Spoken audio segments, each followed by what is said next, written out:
oh, you go and shovel bricks for a living. It's like, well, why is my back blown out? It's like...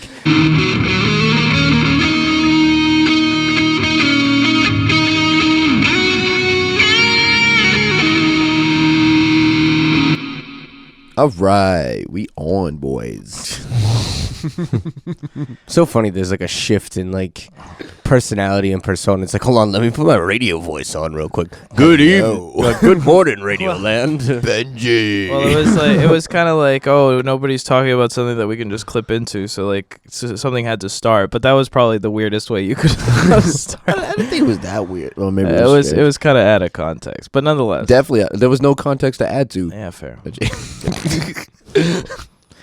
I need context.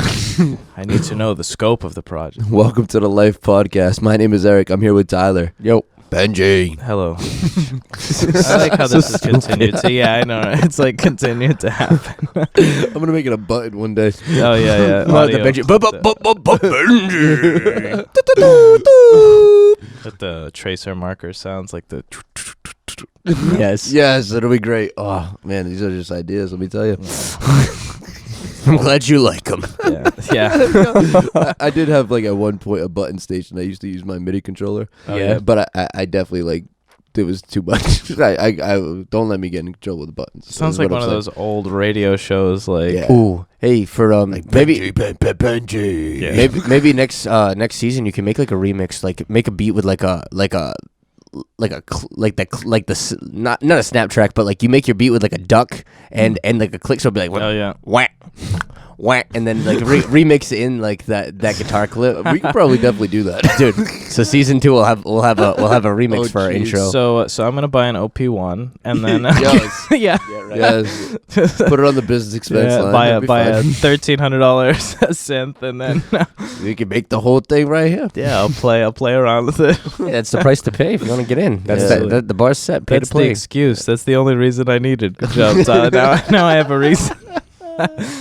Yeah, the OP one is sick. Okay. It is nice. It is. It's definitely something to buy. Okay, Tyler, go right ahead. Oh, so I gotta do Jeez. this thing. Well, you were going at it, so I was like, okay, you were gonna start it. Yeah, I feel like we gotta keep moving, I guess. So like Eric said, good morning. This is the Life Podcast, practical application of principles Everyday life and situations. yeah, things and stuff. Where we talk about a whole bunch of stuff and things and stuff. That went well. Yeah, that really did go. Good job, Tyler. Thank you, Great job, thank guys. you. Everybody. We're professional. If you guys want to sponsor us, This is amazing right. because today's episode's about preparation. yeah. Preparation age. Today, let's just be genuine with this. We're usually pretty well prepared for this show, considering the time that it is and the amount of time we have to get ready for it. We're usually like pretty spot on with getting stuff in. Absolutely. Today was a bit different, you know. Well, dude, think about it. So the SD card for the GoPro was full, so I went home and got the other SD card. I threw it in. I started trying to record our pregame for our Patreon supporters, and my camera's still sitting here saying formatting. So Yeah. we are having difficulty in that department. We're having difficulty starting. Well, you know, it's one of those things where you just can't always prepare for everything. You have to roll with the punches sometimes. And this is just one of those situations where like we're prepared 98% of the time, and the one day we're going to come in and talk about preparation, Yeah, we get a curveball. That's usually how it works, you know. What's that Marine thing, or where it's like, oh, hope for the best, prepare for the worst, or whatever it is. That's pretty it. much. And when we talk about preparation, we can be as prepared as we can be, but you can never account for like those unknown variables and like these little things like, oh, like the SD card's not working, even though I just went and got another one. Yeah, there's just some situations where you just can't really anticipate, or you try to. But this is the thing: is you have to still go in and try. Yeah, you can't let the fear of something going wrong, that over anticipation, stop you from even trying. You know, and that's where it's like, you know, a lot of people cut themselves off, where they're like, oh, well, this, and this could go wrong, so I don't want to risk that. And it's like very minor things, but I don't want to look stupid on air.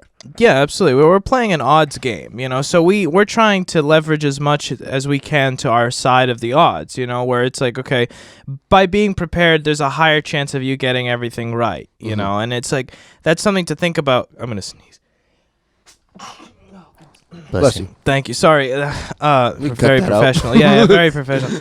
No, but you try to be prepared as much as you possibly can, but there are certain things that you can't be prepared for. Like, there's like this old saying by Picard, back in Star Trek or whatever. This is the only thing that I know about Star Trek. I don't know. I mean, I'm probably going to get wrecked for this. I don't know anything about Star Trek. Go ahead. I don't either. But it's all like, he said something along the lines of, like, you can make no wrong move, like you can do everything right and still lose. Yep. And that's one of those things with preparation, that preparation doesn't mean that you're going to win. Like, you can train as hard as you want for something and you can still lose the game. Absolutely. But that chance of losing shouldn't stop you from preparing. It should only push you to prepare more for the situation.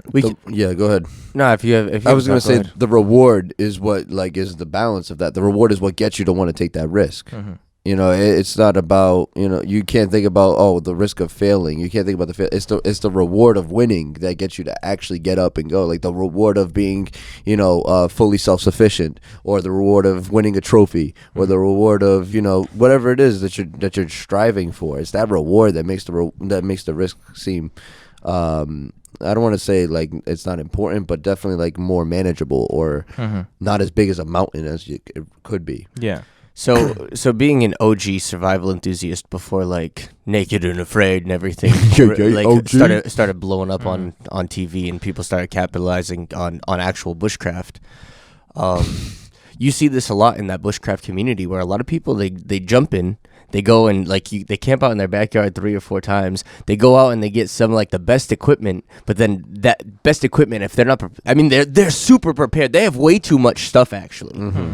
First they over-equip, over-prepare, but then these unknown variables come in, and it's like, oh, like I bought this really fancy fire starter and it's not working right now because like I never used it before. Or even like the environment and everything. Yeah. It's like, oh well, I didn't have a plan B because I thought just having physical preparation was enough. I didn't have a backup skill to be able to be like, oh, if this doesn't work, how am I going to start fire? And it's things like that. Like when I was developing the concept for this show, as we were thinking about preparation, I started getting really back into everyday carry and really being prepared. There's nothing better than walking into a situation like when I have in my truck, I have all kinds of tools behind my seat, and I have like toe straps. I have a socket set. I have everything I need. So like if somebody breaks down, or I even have a homemade thing where if somebody locked their keys in their car, I can jam the car and end up opening the door for them. Yeah, nice. I was just like, yeah, in case somebody breaks down. Yeah.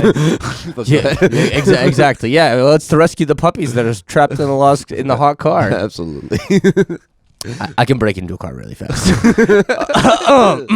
But anyways, yeah. So I have all those things, and you know what? That makes such a big difference. It's like, how often do I use the stuff behind my seat? Not really that often, but that opportunity being there feels so clutch. And I was like, I really like to be prepared in my everyday life. I like to carry a certain number of tools and things on me, because you get into those situations where you'd be like, oh, like I just need a knife, or I just need a screwdriver, or I just need this. So I went back to building like an everyday, like I guess, man satchel. Listen, guys, just for the disclaimer, it's not gay, it's European. But I started building a man satchel so that I can carry a little bit more everyday stuff. And like carrying the GoPro and having a camera bag, it's like the camera bag was the excuse to have everything that I needed on me. Yeah. And just to go through it, I have the GoPro. I got an extra little holster here. I have headphones. I have chargers. I have a multi-tool that has screwdrivers, flathead, and Phillips. Time out. The charger thing is huge. Can I say that? Yeah. Having a charger on you and ready to go is huge. I mean, that's one benefit of like being a female and being able to carry your purse. You're able to bring so much stuff with you that. Are you calling me a female? You can carry a purse too, Eric. I'm not saying that, but I'm just saying for I'm talking majorities, Tyler. Yeah. Listen, rule of thumb. I prefaced it, and you guys did not even flinch. Yeah. It's not gay. It's European. All right. And I didn't say it was. And, But it's gonna get so. yeah, the fact that it's said twice. But no, like being able to bring a charger with you and having your being able to charge your phone or whatever other tools you need for your day, because you go through your day, especially if you're working on the road, you need to be able to, charge up. But continue. That's it. And if you ask Becky, man, I'm good for being like super negligent when it comes to like not having a charger. So this was the good excuse to be like, you know what? Now I'm going to be prepared. So I have a charger for the GoPro. I have a charger for my cell phone. I got 2 power bricks. If I just go through here, well, you got to charge both things at the same time sometimes. Yeah. Fair enough. Yeah. There's a lot of specific. I'd like to make instead of like spending 20 minutes talking about the very specifics of this concept. The details are not necessarily super relevant, but the concept of being prepared and having stuff with you, and having the concept of like the idea that I want to be prepared for the situations that I'm in, not necessarily like how to be prepared for every specific thing. And I'm sure that this pack developed over time. You know, Tyler understands the core concepts of what is needed to do certain things or what is needed to complete certain tasks, and creates a pack that he carries with him to achieve those tasks if they were to come up. That's it. And in the bushcraft community, you see that a lot. People carry way too many things, and everything when I go out into the woods and I strive to refine my pack and try out what I need, see what I actually use. If you can simplify your pack to the most, to like have things that have multiple purposes and multiple utilities, like you can have 5 items or less and be able to do almost everything. When most people are coming out with like a 50-pound pack, all these things, bring your entire house. I got coffee filters. I got all this stuff. It's like, and how much of that did you actually use? And you just carried all that extra weight on your shoulders. But it's that combination of knowing what are the most effective and streamlined tools to be able to accomplish whatever life throws at you at any given moment. That's interesting, because it took experience for you to get to that point. And and like Benji was saying, that took time for you to get there, and a lot of like, you trial and error. And you go out with too much, and you're like, I didn't use this, I didn't use that, bring it down. I've screwed myself so many times, like going on like big long hikes and having a way too heavy of a backpack. And that's once you do that a few times, you're like, yeah, I gotta figure this equation out. Exactly, and that comes in a lot with time, and it's very personalized. Like what works for your pack wouldn't work for the next person's pack. Yep, and that's important to remember, that this isn't like a one size fits all idea where like, oh, I could just YouTube it and get like a list of things that'll get you started. Yes, you can get starting lists that way, but you're going to customize your everyday carrying list to you. Like if you're someone who's in an office all day, you're going to have a different everyday carrying list versus someone who travels on the road, or versus someone who's in the woods. Very different packs. Whatever your everyday life consists of, this is what you're going to have. If you're driving a lot, then yes, it's a great idea to have a socket kit in your car. Not only for your own car, but if you really want to be a great person and help somebody else, you have the ability and the option to say yes, instead of like, man, I wish I could help that person, but I really don't have the tools to do so I'm going to keep driving. And that really changes your day. And just having that preparation set with you, like Tyler was saying, like he feels much more confident knowing that whatever happens throughout the day, he's going to have this essential tools and skills to be able to get him through whatever comes his way. And that builds like confidence in you throughout the day. Absolutely, and this is a physical example of a mental concept. We talk a lot about these concepts where it's like this is a physical manifestation of a concept. So the concept being prepared for things that affect your day-to-day life, being prepared, and this is the same way as being prepared for a test, or being prepared for a deadline, or being prepared for like a meeting. Exactly. Where it's like if you walk in with absolutely nothing, the chances that you're going to do well in a meeting or on a test is very low. Now, based off of residual like things, you might be able to pass a test with no information, but the chances are very small. Yeah. And all that you're doing is you're raising the percentage chance that you're going to achieve the goal that you set out to achieve, whatever that is. Absolutely. So I guess the fullness of this concept, and we will definitely get into it because the ducks are almost here, but it was to be prepared in your daily life, not just physical, but physical is a big part of it. I mean, it's really nice to be physically prepared with the right tools and to show up to the job. Like, nobody likes the kid, and I've been that kid a bajillion times, like in class, like, hey, you got a pen? Like, and stealing everybody's pens just so that you're like, you can actually do the work that's in front of you. But it's to be prepared physically, it's being prepared mentally to be able to have the mental skills that you need to have, and being prepared spiritually to be able to face whatever battles you walk into. And that's really going to be the premise of the show for this morning. Yeah, absolutely. And there's a lot of things that like it doesn't really meet the eye. It's a lot of things that we do, and every skill that you gain ends up in your toolbox. You know what I mean? You learn how to make we're gonna go back to the camping thing because it's simple, but like you learn how to make a fire. That's always with you. That's always in your toolkit from now and forever. And the more you practice it, the better you get at it. So it's like stuff like that. It adds to your everyday carrier. It's not all about things that you can buy. It's things that you learn. It's things that you experience. This is why it's very personalized. Absolutely, and it's the premise of understanding the concept. Like I wouldn't know how to start if the ducks are here. But just a finishing note, the concept of I wouldn't know where to start doing a fire. Like the concept of, okay, I get it. You start a fire, you make a spark, but how do you do that? And doing it once allows you the background knowledge to be able to at least try to start to do it again. Exactly. All right, so we'll develop this when we come back. Stay tuned.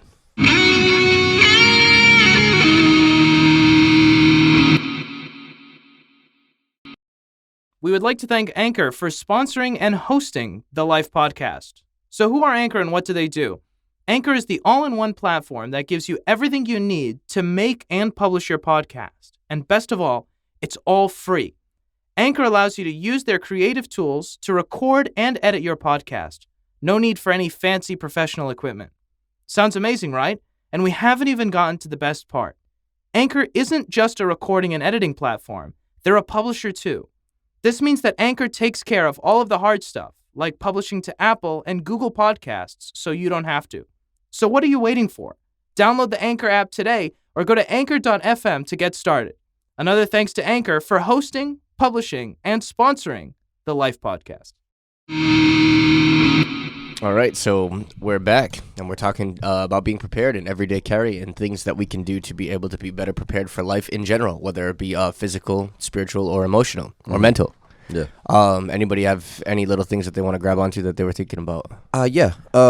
Me and Benji were having a conversation about a week ago, and we were sitting here in the studio after one of our podcast recordings, and we were talking. Benji has this desire in him for filming and directing, and he has these ideas that come up. And it was funny because we were having a conversation. He was like, "I pictured this scene. I don't have a movie." He's like, "I don't have anything around it." He's like, "I don't have any ideas for this." He's just, I have this. I saw this scene, and it was like it had. Want to explain it? Or just, the railroad one. Yeah, I was I saw these two people talking on a railroad, and the mound of the mound of Pete Stone, and the railroad on top of it, and the trees on the side, very New Hampshire or Maine-esque. But again, like I was saying to Eric, I don't have a movie in mind where that would be relevant, But it's just a scene that I thought of, and now I have in my repertoire. Exactly, and it's and then we ended up talking about that, and the amount of times that happens for music for me is I'll hear music and I'll hear a really great way something got either composed or something either got just engineered, and I'm like, wow, that sounded amazing, and I'm just like, I don't have a song for that right now, but that I now. Usually shortly after, I'll end up working on a song and I implement that on.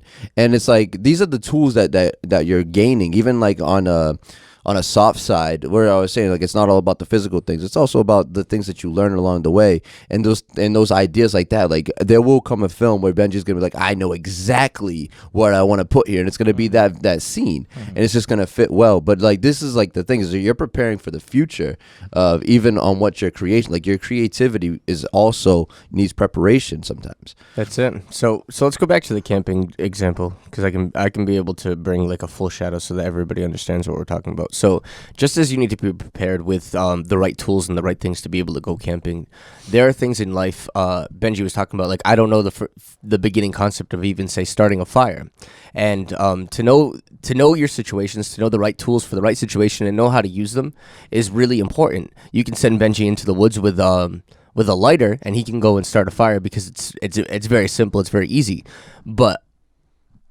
it's less reliable. Mm-hmm. In terms of you have a flint to break, you have a limited amount of fire supply.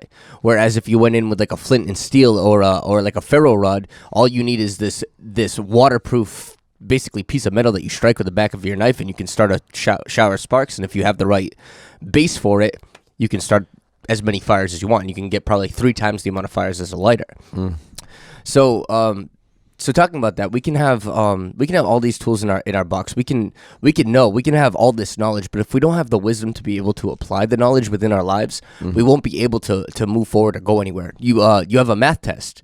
You can know all about numbers and things, and you can know about saying doing algebra, but unless you can put put the pen to the paper and walk through all of the steps of the equation, you might not get the right answer on the right side, or you might. Mm-hmm. Does that make sense there? Absolutely. You know, the concept of being like in a test or being an apprentice or doing stuff multiple times again and again and again. The whole purpose of that is to be prepared for when you actually do the test. You know, as horrible as it sounds, like the concept of like those math sheets that you used to fill out, like all of the different times tables, you know, that's not fun. That's preparation. Yeah. That's preparing the understanding so that you can go and do the thing. You know, we use the example of camping. Tyler is much more equipped, just knowledge base, you know, to do something in like a camping sphere. You know, even if we took all of the materials out of the equation, that like let's say Tyler and I went to the woods and we were given the same amount of stuff, Tyler would do much better than I would just removing all of the other variables. There's a big challenge that guys like to do in the bushcraft community, and you'll find a lot of YouTube videos like that. But you have $10 and you go to the dollar store, and you can, or even $5. Some people stretch it to $5, and it's like, okay, well, basically you can buy 5 items at the dollar store, go and survive 2 or 3 days out in the woods with $5 worth of stuff from the dollar store. And it's like, if you don't have the know-how, you wouldn't know where to begin to spend your $5, and you'd probably end up wasting it, like absolutely on frivolous I things. put $5 in my pocket, be like, it doesn't matter what I buy. Or let me buy a bag of chips, some cookies, maybe 1 bottle of water. I need water when I go. Like 16 ounces, that will do it justice. But like just as an example, because you're like, wow, like how could you go and survive on $5 at the dollar store? If I went with $5, I would go and buy the biggest shower curtain I could find. There's something called the 5 C's of survival, and it's cut, cover, container, combustion, and cordage. I'll say that one more time: cut, cover, combustion, container, and cordage. What's that? Like rope. Okay. Rope. Cord. So you have Cord. cut. So cut. You need Gotcha. something to be able to cut and process wood, process things that you're doing. Cover. You need something to cover yourself. So the shower curtain is number 1 because it's waterproof, and you can be able to create some kind of temporary shelter as much as you can to protect you from the elements. Cut, cover, container or container. You need something that can boil water and hold a copious amount of water, so that you can process water, because water is the most important resource besides fire. Container, and we said combustion, something that you can make a spark with, something that you can start fire with. Because making a natural fire with like a bow drill or something is stupid hard. Stupid hard. That's like when you just rub the 2 sticks together. Pretty right? much. Yeah. And then cordage. You need something so that you can be able to tie things up, string things up, and do whatever you need. But I'd be able to go to the dollar store on $5, be able to get $5 worth of stuff, and I could live in the woods for an undetermined amount of time, depending on where we are. Me and Benji would just be sitting in the corner eating chips and drinking water while you set everything up. Yeah, we spent our $5 well. Water. Yeah, just get a thing of water and just let it ride at that point. Well, all right. So that really comes down to now. We talk about the Book of Proverbs all the time. We talk about just Proverbs and having practical life application. There's a difference that the Book of Proverbs outlines, and it has it talks a lot about knowledge. It talks a lot about understanding, and it talks a lot about wisdom. And Benji talks about this tomato thing all the time. Tomatoes, yeah. Knowledge is understanding that tomato is edible. Knowledge, wisdom, understanding, and knowledge. Understanding is knowing that a tomato is a fruit, and wisdom is knowing that tomatoes don't go in fruit salad. And so that's the thing. It's like, okay, well, you can have knowledge. I can know that I need the 5 C's of survival, but what are they? It's to understand really what you need in that moment, and then the wisdom is to be able to practically apply what you know and understand. Like, think about this. All right, I'm in the woods. All right, Tyler goes out. He buys those $5 worth of things, and he hands me a shower curtain. He hands me some cord, something to start a fire with, a pot. Which is like, and he just hands me this 5 things, and he's just like, all right, this is all you need to survive. I would look at that and be like, yeah, where's the charger guy? Epa, give me the phone and I'll call somebody. But like, no, serious, like, I wouldn't know what to do with that. And that's where like the skills and the knowledge and the understanding comes in. Like you have everything you need to survive. Yeah. You wouldn't even know it. No, absolutely. And then a lot of people get stuck on that, where it's like, if you can be given all of the supplies that you need to solve a problem, And if you just lack the base understanding of that concept, you will not be able to solve the problem. Yeah. You know, we talk about that in a lot of different scopes. We use the camping example now, but we go back to what we were using before with the idea of, if I buy a $20,000 camera, I don't know how to use a $20,000 camera. I might be able to turn it on, maybe. But like, I'm not going to get the most out of it, you know. And that's one of those things where it's like, you have to be prepared to utilize what you have. I love it because it's like a reverse concept with camping. It's like when you do like camera work, you know, you start at the base minimum and you work your way up to a $20,000 camera. But with camping, you go out and you buy as much stuff as you possibly can. You spend $20,000 on camping gear, but the goal is to get down to $5. Yeah. And it's like this reversed idea, which I love. Most That's people. pretty cool. Well, now you think about it, not so much camping, because a lot of people like camping. Well, it goes you up. know, And it's like, oh well, if I'm camping, I need an RV, or I need Which is way more than a camera. I need as much comfort as I can in the wilderness. Yeah, but like yeah. when you're into like bushcraft and real survival, it's like, I mean, countless years. It's like you go with stuff, and then it's like, okay, well, what did I use on this trip? What did I not use? What failed me this time? What can I do to simplify my pack so that it's as streamlined as possible? And how much do I really need, and how far can I push myself? But it takes practice too. It's like, okay, well, if I can have all these tools, but if I've never practiced with them, if I've never had situations to be able to test my endurance, test my patience, test my cognitive ability, it's like I'm still really I'm prepared physically, but I'm not prepared mentally. I'm not prepared emotionally. A big thing is being able to use those tools under stress. I mean, you can use this for any. Please keep the shadow of your entire life, not just camping when I'm talking about this. But it's like, okay, well, you can have all the necessary tools. You can take everything from the podcast and be like, oh, I know how to have success because I listened to Benji, Tyler, and Eric a couple times. Like, I learned all these concepts, but then it's like, okay, well, when you're put in the situation and you feel the emotions that come behind it, or all the pressure and all those things, like all that goes right out the window. And it's like, I had the equipment, but now how do I deal with that under stress? How do I deal with that in a game time situation? And how do I apply that without really getting flustered? Or do you guys know what I'm saying? Yeah, absolutely. I think it's the concept of like muscle memory, where you're like, you've practiced so many times doing the same thing that it just comes to you, and you don't even have to think about it. It's like, you know, and that's what I think it's just memory. Yeah, just memory. I say muscle memory because I guess it's like, you know, when you're playing, like when you're learning an instrument, you just keep doing the same thing over and over again, over and over and over and over again, so that no matter what the pressure is, your fingers just go right to where it needs to be. I talk about being a good drummer all the time. Especially your right hand has to go on automation, no matter what you do, so that you can isolate your brain power to think about all the embellishments and the accents coming from your feet and your left hand and everything. Your right hand has to keep eighth notes most of the time. And it's like, you can't think about what this hand's doing to be able to make all the little extra adjustments that you're doing. Yeah. And it's the same with when it comes to like coping mechanisms, or it comes to being able to use skills. It's that confidence to be able to walk into something and saying, okay, well, I've already been tested. I've already tried this. I've used this. This is my default. We were talking the other day on the podcast, talking about success being your default. You wake up, you think of success. You wake up, you think about being happy. You think about being prosperous. You continue to meditate on what's true, what's just, what's honest, what's pure, what's lovely, whatever is of good report, whatever's virtuous, whatever's praiseworthy. That's what you meditate when you wake up on. And when you start your day like that, when you walk it out and you do it every single day, that's your default. Absolutely. Absolutely. You know, we talk about this concept of like apprenticeship. You know, the idea that all of this is not a novel concept. No, like, we're don't not- think yeah, we're not don't think that reinventing this the wheel.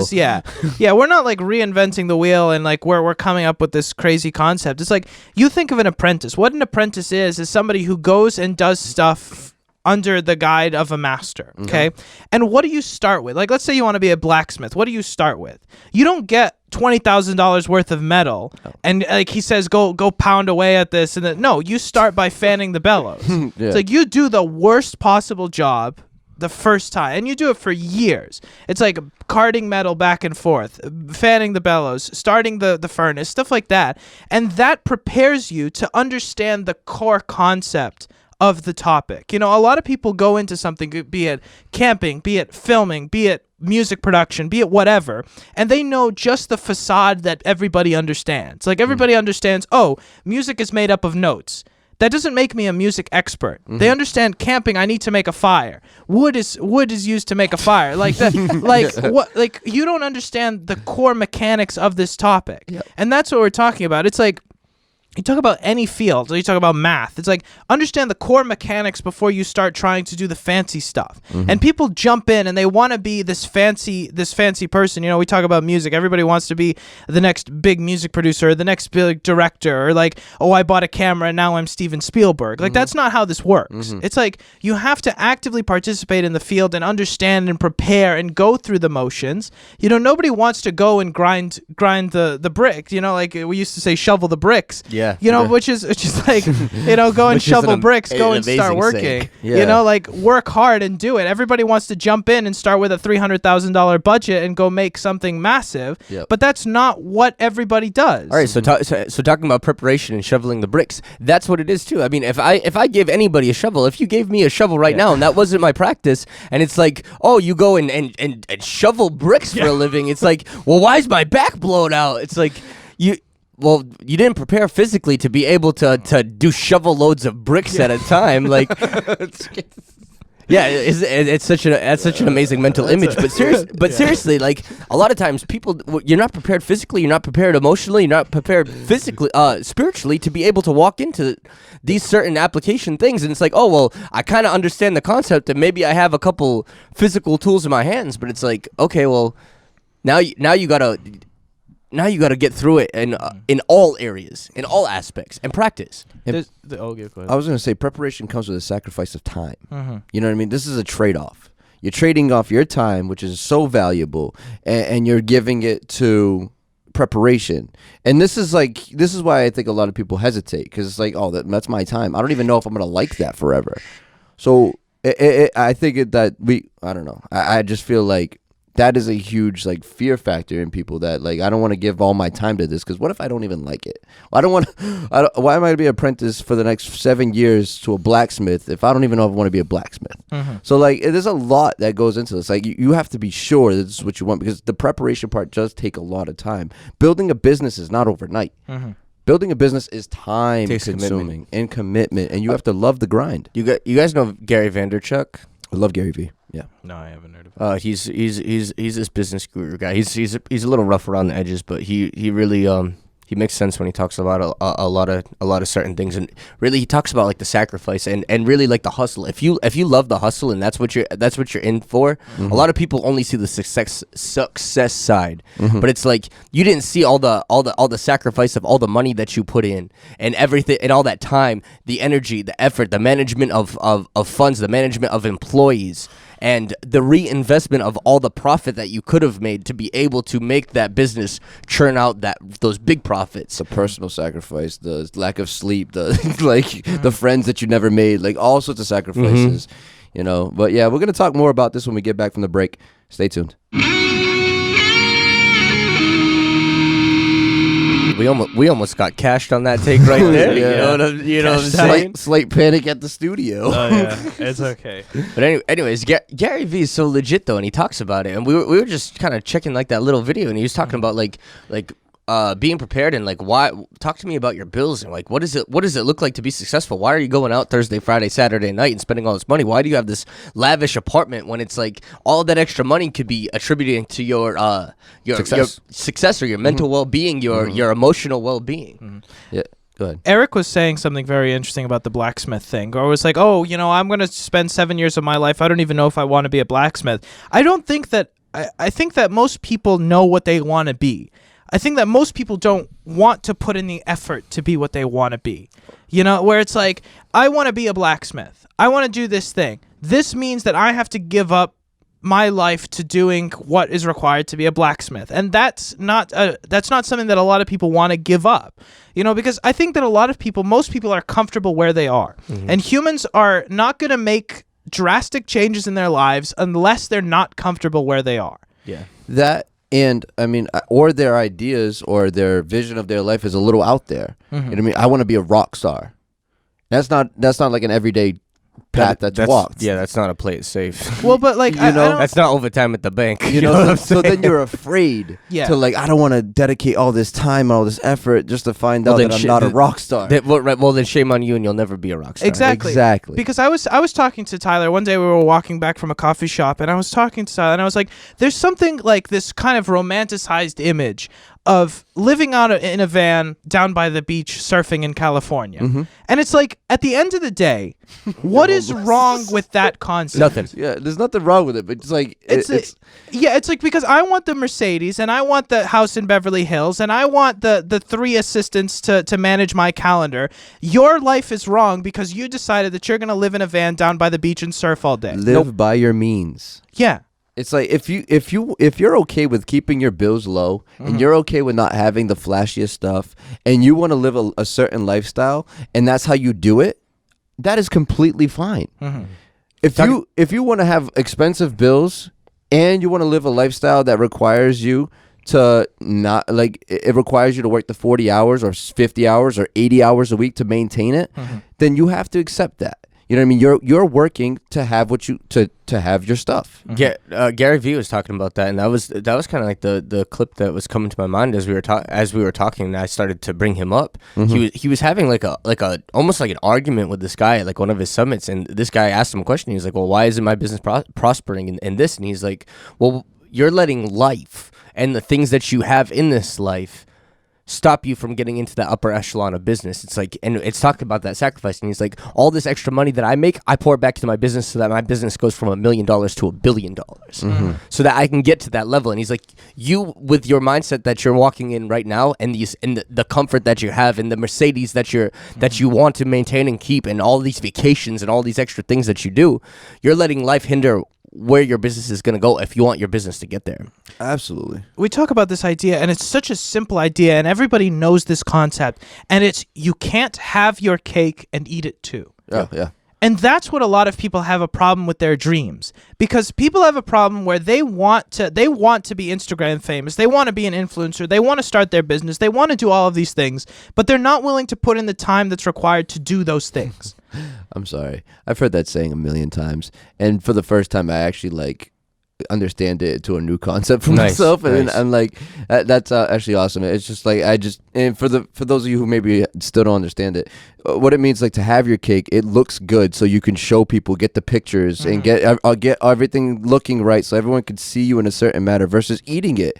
Like, you just want to eat the cake, but you can't have both. You can't have the pictures and you can't eat it at the same time. Like, I don't understand how people can't make ends meet with, like, I have that do whatever it takes attitude, where if I had $5 in my pocket, I mean, we're talking, I would survive. And it's not, I'm not talking about like that survival situation, but if I had $5 in my pocket, I'm not going to go to Combustion and blow it on a bag of Funyuns and a Slurpee. Yeah. It's like, how can I invest that $5? Or what can I do? How can I grind to be able to get enough money so that I can be able to progress and make it? I mean, America's beautiful in that way.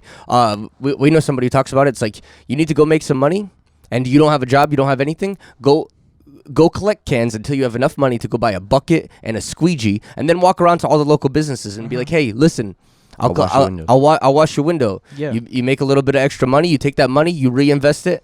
You buy a couple more buckets. You get a buddy too. You guys split it. You guys do double the amount of windows. Eventually, you'll have your own company within 6 months. Yeah, but it's not fun. That's not supposed to be fun. I think that people realize they disregard this concept where they're like, I have to have fun 24 hours a day. If I'm not having fun at work, then I'm not having. It's like, listen, sometimes it's not going to be fun. You know, you have to roll with the punches. Or sometimes you're not going to feel like it. A lot of people want to roll on that emotion of like, oh, I don't feel like this, so that means that it's not. Yeah. When it's like, just because you don't feel like it doesn't mean that it's not.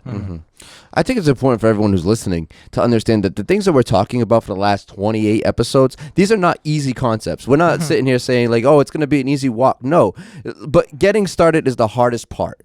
It's just getting the ball rolling. Like Benji talks all the time. It's a difference between getting it started and keeping it rolling. You know what I mean? Once you get it started, everything kind of just moves in that direction. But it's like, yes, this is a very difficult walk. Nothing that we say is easy. Right. But it's up to you. If you really, really want it, it is possible for everyone. And everything we're saying right now, it's all for us. Absolutely. At the very end of the day, we're not sitting here to be bullies and tell people on the internet like, oh, you need to be successful, you need to do all these things. It's like whatever we're saying, we're speaking it back to ourselves first before anything else. Absolutely. So know that these are the things that we live by, and these are the things that we're tested on every single day. Absolutely. And to be completely transparent, I mean, we're not going to talk numbers, but there was a situation that we were faced with this concept ourselves. We were offered or like on the path to be offered something that would have changed the concept of this show, an exuberant amount of money. Yeah, like an excessive, and we did the numbers, and it wasn't feasible. It's just not, and we had to look back at what we had said ourselves on this show, and we realized we were going against everything that we had said. If by taking that money, we would be going against everything that we had said on this show. Yeah. And it's just that concept of being authentic and real where we're able to talk about this and tell everyone. But yeah, no, absolutely. There was an opportunity and that presented itself, and we were all gung-ho about it. Yeah. We were all so excited, but it got us to do some things that we hadn't done before. Yeah. You know what I mean? It got some other things in motion. And as soon as we got all this other stuff in motion, we were able to look at it and be like, well, maybe this isn't the best move for us as a team. And it would have been a safety net. Oh, absolutely. And absolutely. it's not healthy to have a safety net. As much as people love the concept of safety nets, it's a completely different mindset of how to do things. There's no safety net when you want to become a rock star. There is none. There's no safety net. It's called all or nothing. If you don't give 100%, you'll never make it. There's no safety net when you go self-employed. There's no safety net when you follow your dreams. There is no safety net with success. You have to jump. And that's the tough part. And that's what a lot of people don't like, because a lot of people are happy in the nest. You talk about this concept of being in the nest. I work my 9 to 5, and we have this falsified sense of security because you think your corporation will never go bankrupt. You think your boss will never have a bad day and fire you because you're the best employee ever. Yes. You're not secure in your job. There is no safety net right now. You're 3 or 4 bad mistakes from ending up sleeping on the sidewalk. All of us are. That's not just you. That's not just me. That's everybody. We make 3 bad mistakes, we're cooked. Sometimes it's only one. Sometimes, yeah. Or sometimes Absolutely. Sometimes you have one. And so when it comes to becoming like a business owner or be your own business owner, obviously, or whatever it is, it takes that preparation of, you have to practice and get the mistakes out of the way. The mistakes are going to come. We've used the quote on the show a whole bunch of times, but it was like, your personality opens the door, like the things that you have, it opens the door, but it's the character that's built that maintains that door open. And we talk about that, and that's a big part of the preparation. It's like, okay, well, you can have the knowledge, you can have the tools, but then if you don't have the character to be able to steward those opportunities, or like your employees, like they get you upset, it's like your character, how did you just deal with it? Because you could sink your company just by having 2 employees and say that's why the whole thing runs. And it's like, okay, well, so and so called me a fat loser. It's like, oh well, cooked. The whole thing's done. Burn it out the window. Before we get too far away, I wanted to bring up this thing. Benji was talking. I mean, this is way far back, but this is still very, very relevant, and I don't want the show to miss without it. Talking about like, well, Benji, I don't know what to do with my life, or I don't know what I'm supposed to do in it. And you were saying that everybody knows what they're supposed to do, and I believe that too. And how do you find that? If you're in that place where I don't know what to do, I used to say it all the time on our old show. Do what you know, and you'll know what to do. There's things that you naturally and intrinsically will always do. If you like to sing, sing. If that's the only thing that you do it. If you like to crunch numbers, go crunch numbers. I mean, there's people who love to do math. Not me. Yeah. But there are people who like to sit down and just like do math problems for fun. It's like, use what you do and just use it to the best of its ability, and then you'll know what to do. Absolutely. You're sitting on your couch right now and you're like, oh, I only like to watch movies. Write a script. Become a movie reviewer. Something like that. Like, you do what you like to do. If every job paid the same amount of money, what would you do? Don't sit in an accounting office hating your life for the next 30 years because you wanted to buy a Mercedes. Yep. Well, you gotta have the hope and the dream at the end of the rainbow too, because there is a place to grind. If you're in that spot and you're like, okay, well, I'm gonna be an accountant for 10 years so that I have the nest egg to be able to work towards that other goal that makes me happy, and that goal at the end of the rainbow is what's driving me to be that accountant for 10 years so that I can go and chase my dreams. There's no problem with that. But there's a specific level that's fine with. I'm fine with the concept of I'm okay with accounting. That's not what I want to do, but I'm okay with it, so I'm going to do that, versus I'm going to do this job that I hate and I'm going to get stuck here, because I know a lot of people who hate their job, and that's not an exaggeration. Like, I know people who hate their job, that they wake up every morning and they say, I want to die. Yeah. They want to kill themselves. That's honestly. not a healthy situation to be in. That's not living your life. Whatever you're doing, whatever money that job is paying you is not worth the amount of hatred that you have for your job.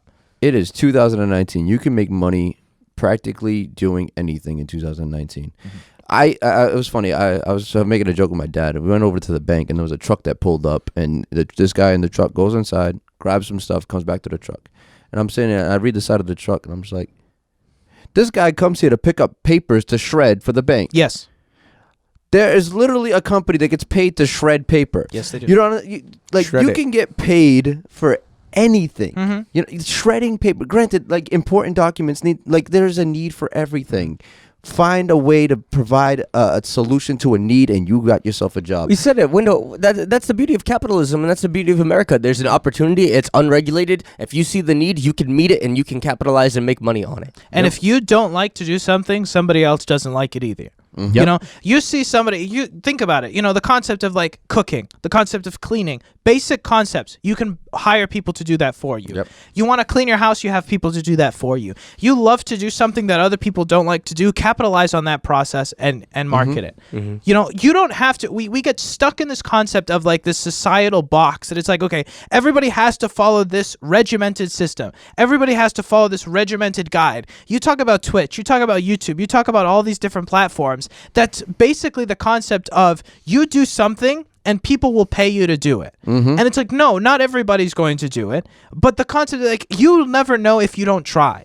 I would rather fail miserably at a project that I devoted a portion of my life to than never know if it would have flown if I had it. The regret for me, that's the one thing. Like, I would rather live with the failure than live with the regret. Absolutely. And that's relationships, that's business proposals, that's school, that's not school, that's whatever. It's the concept of like doing something because you want to do it. A lot of people get stuck. We talked about relationships last show. A lot of people get stuck in this concept of like, oh, I'm not going to tell her, I'm not going to tell him that I like her because what if it's like, what if is Get the mistakes out of the way. And you see those stories all the time. It's like, oh, like we were friends when we were kids, but we both liked each other, but we never said anything. And then like 20 years down the road, it's like, hey, I liked you. Hey, I liked you too. Well, now we're both married. Now we're both rip. Like it is what it is. And now like nobody likes anybody. Yeah, and now and you both hate your spouses. Yeah. It's like, oh, well, that worked out real good. There's a romance story. The concept is, what is there to lose? Absolutely. At the end of the day, we talked about this on the show so far back. It's like you start a business. What's the worst possible situation? You end up on food stamps and American Express pays your bills for 3 months. Yeah. What is at the end of the day, what is 10 grand worth of debt in America? Oh, absolutely. What is $10,000? You ain't living in America if you're not in $10,000 worth of debt. It's like, is that really what's stopping you from fulfilling your dream? Even if you fail miserably, even if you hit the wall, what is the risk? 10 grand? $10,000 is stopping you from doing what you want to do with your life. All right, so to wrap this show up, because the Ducks are going to be here in 1 second, we were talking about preparation and really getting prepared, whether it's physically, like having your pencil when you show up to class, or whether it's mentally saying, you know what, I have the coping mechanisms and the things that I have mentally structured in place to be able to deal with that tough personality, that tough employee, or that situation, because I know it's going to affect me emotionally and spiritually. Whatever that is, when you have those things in place and you're prepared, no matter what curveball life will throw at you, just emotionally. And so you just look in, dip in, swing for it, and we'll see you next time. Thank you for listening to the Life Podcast Show. We really appreciate all your support. We meet every Monday, Wednesday, and Friday morning just to talk and share our perspectives on everyday life situations. If you haven't already, please share this with your friends and give them a chance to join the conversation. Also, if you liked what you heard today, rate our podcast. The higher the rating, the longer we can keep this going. And a special thanks to our future sponsors that will soon partner with us on this journey. If anyone would like to contact us, please email us at thelifepodcastshow@gmail.com. One word. That's thelifepodcastshow@gmail.com. Be blessed and have a wonderful day.